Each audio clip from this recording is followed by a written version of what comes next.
So over the last few months, I have sent 1 million plus cold emails and have booked thousands of sales calls. So when people are first starting sending emails and they're just not getting results, one of the largest mistakes they're making is they're just not sending enough volume. And for most people, when they're first starting out, most people, they actually underestimate the amount of cold emails it actually takes in order to get results. And for most people, it's just not enough to be sending 50 cold emails a day. It's not enough to just be sending 150 plus cold emails per day. It might not even be enough to be sending 500 emails a day. But in order to just get really good results with cold emails, it's not just purely about sending the most amount of cold emails you possibly can. What's more important than volume is email deliverability.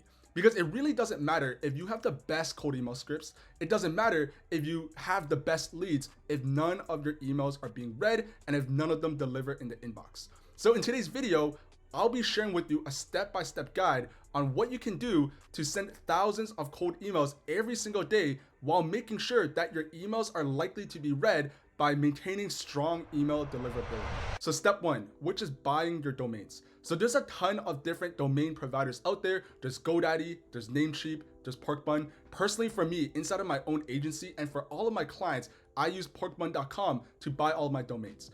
The reason why is I just personally found it to be the best mix of cost and ease to set up. So what you're seeing right now is porkbun.com. Again, this is what I use inside my own agency and for all of my clients to buy email domains. You can obviously go out and use GoDaddy, you can use Namecheap, you can use Google, you can use whatever you want. I personally just use porkbun.com. And what I did for the purposes of this video is I just came up with a random name. Let's say your business is called Vantage Genius. That's the name of your business. Your main domain might be vantagegenius.com. So your main business email might be jimmy@vantagegenius.com. But the number one thing you want to understand is when you're sending cold emails, since technically it is sales and marketing, you always run into the risk of the domain getting blacklisted, of it getting burned, or anything else that could potentially happen to it.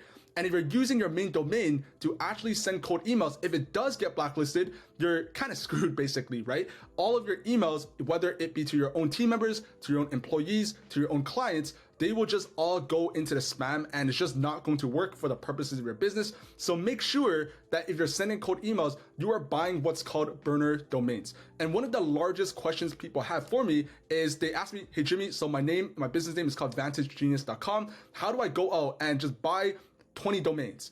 So what you could do is on porkbun.com, I'm just gonna show you how I personally go about doing this. So this is your main domain and you obviously want to buy other burner domains. The data suggests that buying .com domains have the best deliverability. So if you're buying .co domains, .agency.domains, .net, .org, it will have worse deliverability than .com domains. So what you want to do is you could actually just manipulate the spelling of your domain. So rather than saying Vantage Genius, you could remove a E, and I'm just gonna search it, and it's gonna be available, right? Most likely it's gonna be available. You can remove a G, and you could go like that. You can remove the S, you can add an extra S. You can do things like this, right? And you can manipulate the spelling, use an E over here instead of the A. And all of these domains, most likely, they will be available. So even for here, right, it's loading, it is available. And that's what you want to do for all of your domains. Don't overthink it. You can just manipulate the spelling. And if your domain is just really, really short and there's just no way for you to manipulate it or you just run out of options, you can always add words like try, you can add words like go, you can add all of these different words, but just a word of caution.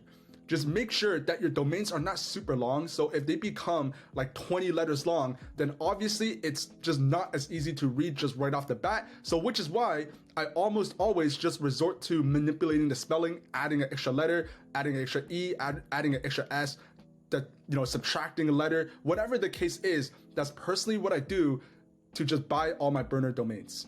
So step two is buying the email addresses. So what you want to do is you want to buy 3 email accounts for every 1 domain that you have. And every single one of those email addresses could comfortably and safely send between 30 and 35 cold emails a day. If you send more than 30 to 35, you 100% run into the risk of just all of your emails just landing in the spam or the junk box. So what you're seeing now is the Microsoft 365 Admin Center. So again, I buy all my domains from Porkbun and I set them up using Microsoft Outlook Business Basic licenses. That's what I use to actually set up the email inboxes. Now, in the past, I used Google Workspace, and I did that for like the first 6 months of my business, and it worked great. The problem I ran into is once I got past, let's say 20 email accounts, 30 email accounts, whenever I needed to just sign into the email accounts to do just whatever I needed to do, it would start prompting me for a phone number. Now, obviously, I only have one phone, and if you're watching this video, you most likely only have one phone number as well. You don't have 10 different phone numbers. And if you have 20 different email addresses, it's gonna ask you for 20 different phone numbers. And obviously, there's different services online to get like these virtual phone numbers, but it's just not a long-term solution. So what I found as the best alternative is to just use Outlook, because on Outlook, whenever you sign into any of these email accounts, it won't prompt you for a phone number. So it basically just solved that entire problem, and I wish I found that out sooner. But what you're seeing right now is one of my clients on the Microsoft 365 Admin Center. And as you can see, you see a ton of these email accounts that we have set up for him. Now, again, the math is for every one domain that you have, you want to set up 3 business basic email accounts. Now, people have asked me in the past, how many emails should I set up? You can do 1, you can do 2. I personally just found 3 to be the best. And if you want to follow the infrastructure that I personally set up, I set up 3 email accounts for every one domain. And again, I do it entirely using Microsoft 365 Outlook Business Basic. So step 3, which is configuring your email domains. So jumping back into Porkbun, your very next step is to actually configure and set up your domains. Because it's not enough to just buy the domain, set up the email accounts, and call it a day. There's different records that you actually have to set up in order to maximize your email deliverability. So some of those records are DMARC, DKIM, SPF. And under Porkbun, what you could do is, let's say these are your domains, these are my own personal domains. What you could do is after you buy them, there's a button over here under quick DNS configurations where you could kind of just select your email provider. Obviously, we're using Office 365 for the purposes of what I do. So you're just gonna click this button. Now, obviously mine are set up, so I'm not gonna press OK, but you just wanna press that button. And what that will do is it will automatically set up a bunch of these different records that will connect your email account towards Outlook. You set up your domains, basically connecting Porkbun to Microsoft and all of its email servers.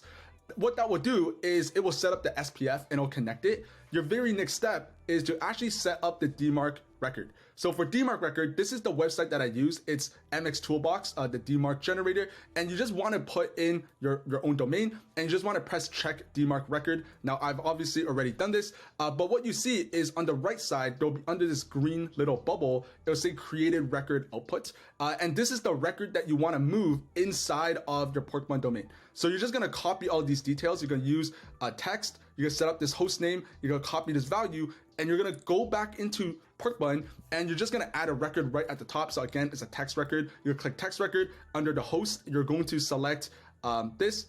You're going to copy this in, and then under value, you're going to post it under answer, and then you just want to press add. Now, again, I set up the DMARC for this domain again, so I'm not going to do it again for this video, but that's exactly what you want to do. Under DKIM, you would do that under the Microsoft Outlook Admin Center.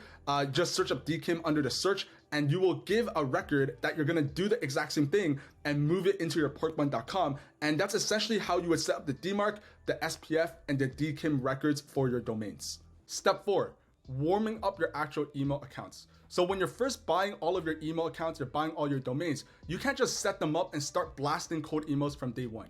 What you need to do is slowly warm up your email accounts. So basically what this does is it slowly ramps up your cold emails by sending emails to other email addresses inside of a warm-up pool. So what you want to do is making sure that all of your email accounts are warming up for a minimum of 14 days in order to maximize your domain reputation and to make sure that by the time you're actually sending cold emails, it will land in the inbox. So what this actually means is during that 14-day warm-up period, you should not be sending any cold emails. You should not be doing any outreach. You should not be emailing any new leads. Now, to warm up your actual email accounts, there's a bunch of different tools on the market that will allow you to warm up your emails. I personally use smartlead.ai, which is what you're seeing on the screen right now. You can also use instantly.ai. There's just a bunch of different tools, but again, I use SmartLead. What you're seeing right now is, again, one of my clients.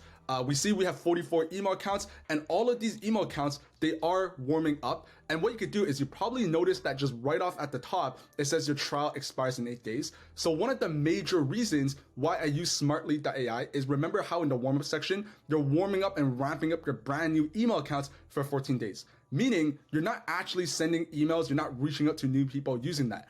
So Smartlead, they actually have a 14-day trial. Guess what else is 14 days? Your warm-up period. So what that means is if you're smart about it, you can line up your warming period with the smartlead.ai trial, meaning that by the time you actually pay for your smartlead.ai subscription, which is what I personally use to actually send out my cold emails on a day-to-day basis, you're just gonna get a return and replies and just get results relatively quick. But I personally just line them up with the free trial, and these are my client accounts that are actually warming. If we click into one of them, we see this email account. We set them up 2 days ago, and today is day 3 actually. So we warmed them up yesterday and the day before that, and yesterday there was 10 warming emails that was received. We personally sent out 5 warming emails, and we're just gonna be doing this for the next 12 days. And again, this is the tool that I use. You can use a bunch of different tools, but if you want to follow the exact same infrastructure that I personally use inside my own agency and for all of my clients, I just strongly recommend Smartlead, mainly for the trial, to be honest, right? Because who wants to pay for something when you're just not gonna get a return right away? Step 5, avoid sending a high volume of emails from a single email account. So obviously, the more emails you send, the higher the risk and the more likely it is that you land in the spam box or the junk folder. And it's pretty self-explanatory. So here's kind of the math on how you could decide how many email accounts and how many domains you need in order to send the desired amount of email volume that you're looking for. So here's the math. Let's say you are looking to send 1,000 emails per day. If each email can send 30 emails per day, that would mean you need 33 email addresses and 33 email inboxes. Now, since you would only get 3 email inboxes per one domain, that means you would need 11 domains in order to send 1,000 cold emails every single day. Step 6, using spin tags. So when you're sending cold emails, and especially if you're sending thousands of cold emails every single day, if you are sending 1,000 cold emails with the same exact words 1,000 times, you will get flagged by the algorithm. So what we could do is use a strategy called spin tags, where essentially what it is you're able to say the exact same thing. You're saying the same message with different words. So what that means is every single email across those 1,000, you're saying the same overall message, but you're not using the exact same word for word, meaning you're able to bypass the algorithm. Because if you were to manually send cold emails, which again, obviously we're not doing here, you wouldn't be able to just copy and paste a message anyways. You would be, every single message, they might say the same thing or similar message, but the specific words that you use would be completely different. So to show you how you can actually spin tax your email, what you're seeing is I just fired up this random cold email campaign. Again, do not copy this text because I literally just wrote this up in 10 seconds to show you how it's done. So we see this email, it says, "Hi John, we help B2B agencies sign new clients, guaranteed. Are you interested?" What you want to do is spin tax this email so that when you're sending 1,000 of these messages, it's not just word for word the exact same. What you could do is inside Smartlead is you can spin tax it exactly like this. So rather than saying hi, you can say hello, and then you would just add in that line and then close the brackets, and then John will obviously be a variable. Rather than saying we help B2B agencies, you can say we partner with, and then again, right? You're basically saying the exact same thing. So do you see how you're saying the overall same message, but you're using different words to do it? To sign new clients, to sign more clients, to sign additional clients.